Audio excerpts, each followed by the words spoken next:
Imagine you're 21 years old, you're a kissless virgin, and you fundamentally want a girlfriend. So, you're in a shopping centre and you see a beautiful girl. You look at her, you want to go talk to her, but then as soon as you take that first step to go talk to her, your brain, it attacks you. I'm a failure. I'm worthless. She's going to reject me. What's even the point? Then you don't approach, fundamentally can't get the girl if you don't talk to her, and it becomes a self-fulfilling prophecy. This was me a year ago. All of my actions was derived through the belief that I'm fundamentally a failure and worthless, basically driving all of my decisions and my actions. But now, instead of having that deep self-narrative, I've managed to squash that belief.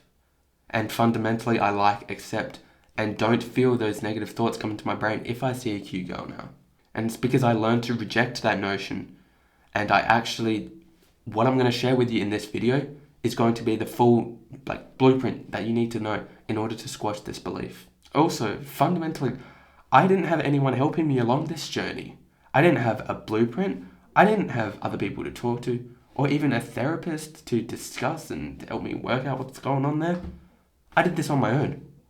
If I did this on my own, motherfucker, that means you can do it on your own too. And on top of that, you now have me, someone who's done what you're trying to do. So buckle up, pay attention, this shit is going to be awesome. The first point is going to sound woo-woo, and it's going to sound cringe, and it's like, how does this actually affect anything in my life? Well, it's learning to accept yourself, all parts of yourself, unconditionally. The key word here being unconditionally. If you accept or like yourself on the condition that you do X, that you make a lot of money, that you get a physique, that you work out in the gym, that you get a girl, that's bullshit. Stop that right now. What you need to do is accept and like yourself unconditionally, as you are, with liking all parts of yourself. It's not just you as a whole. You have multiple parts of your psyche. You know the parts of you, you feel like there's multiple parts that want different things, that are just battling it out inside, that you're like, you know what, I want to be useful. Oh, but Comfort, that video, that would be very nice right now. You always feel like there's some sort of war internally. That, I know, for a personal example, when I went to a party, this was years ago, I would initially, up to the party, the week up to the party, I would be like, you know what, yeah, this party is going to be fun. I'm going to enjoy this.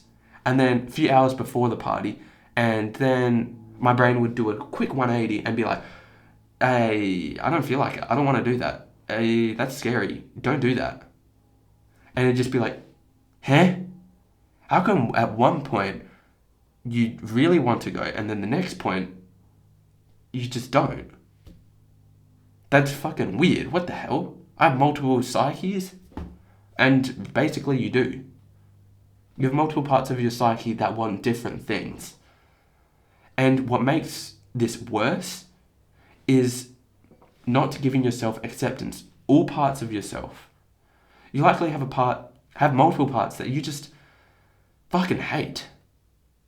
The part of you that's lazy when you want to be productive. That was massive for me. You know what happens when you hate and despise that part of you? It comes back stronger. Unconsciously, it's going to control you more than it were to before.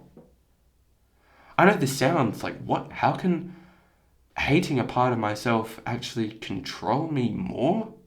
If I push it down, it's not going to affect me. Nope. That's not how the brain works.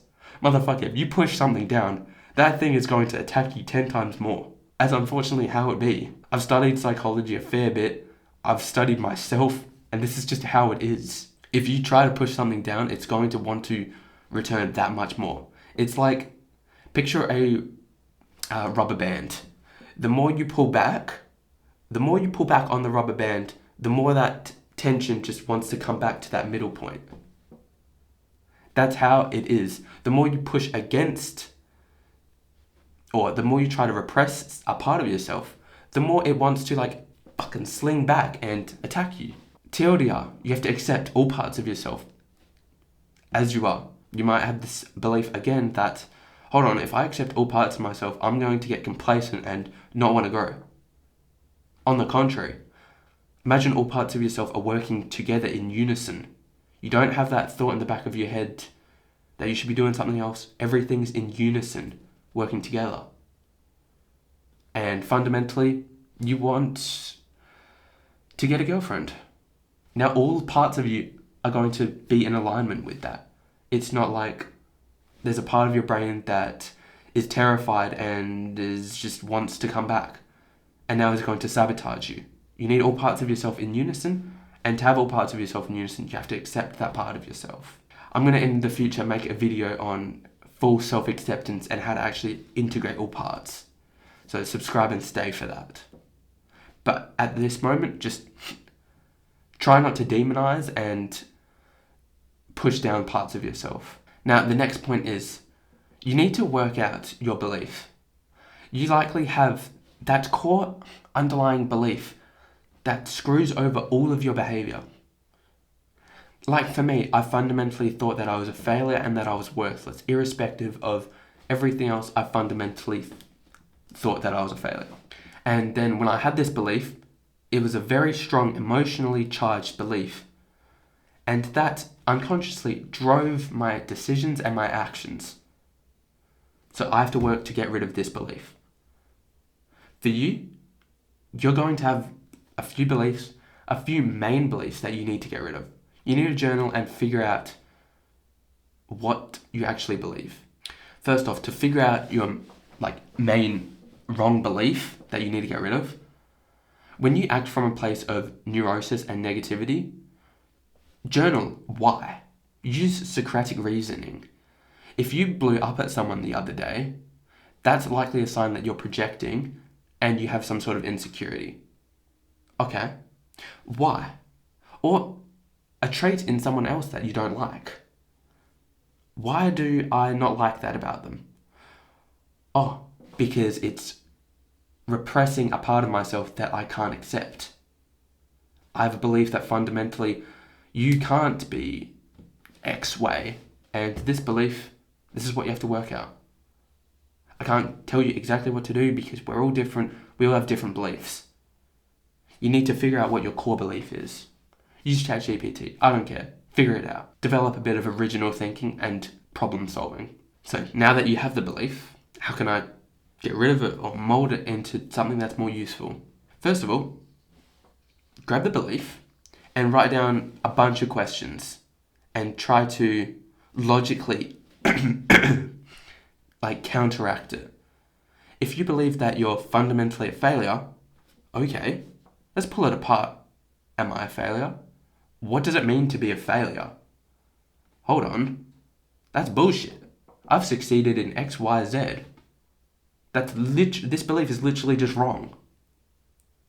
If I was an impartial observer looking in from the outside, would I still believe this to be true about myself? Objectively. Take all the emotion out. Is this true? No. I found out that I fundamentally wasn't a failure through this. And then logically attack it from multiple different angles. As I said, ask different questions. Break it apart. This is the first step to getting rid of these beliefs. If you see that, hey, it doesn't serve me, it's stupid, it's not true, it's based in bullshit, then that belief is going to just hold less weight over you. TLDR, figure out your main limiting beliefs and then consciously, logically pull it apart and realize how fucked up and stupid it is. Next point, metacognition and body awareness. I used to be so unaware of what went into my brain, why I did things. I used to be so out of touch with my body and how I actually felt. I would have tension driving decisions inside of me that would just be there and I wouldn't even realize. I would be driven from fear or low-class negative emotions, and I wouldn't even take a step back to realize, hey, wait a minute, why did I think that way? Hold on, why did I do that? Oh, because my ego is fucking attacking me and I have low self-esteem. That's why I did that. Holy shit. Let's work to figure that out. Developing self-awareness, metacognition, thinking about one's thinking, is very important. If you go completely unconscious, you're not going to be able to change your behavior because your behavior stems from your thoughts. And if you don't change your thoughts, if you don't become aware, you could have the thoughts of I'm worthless or some sort of negative thought. And then as a result of those thoughts, that makes you feel internally like shit. It brings up feelings of shame and guilt. And then that in turn reinforces it again, more negative thoughts. It just loops back in on itself. And now your self-esteem is lowered again. But if you were to develop a bit of self-awareness, you could realize, hey, hold on. Beforehand, I just looped into oblivion. Why did I do that? Because initially I started thinking about that time that I failed with a girl. And then I just spiraled. Maybe I should reframe how I'm thinking. Maybe there's some sort of limiting belief. Maybe there's an insecurity that I haven't worked out. Okay. And now that you see that there's something deeper, you work to fix that. You journal that out. Month later, this never happens again. This is how you make real self-improvement changes. This is what self-improvement should be.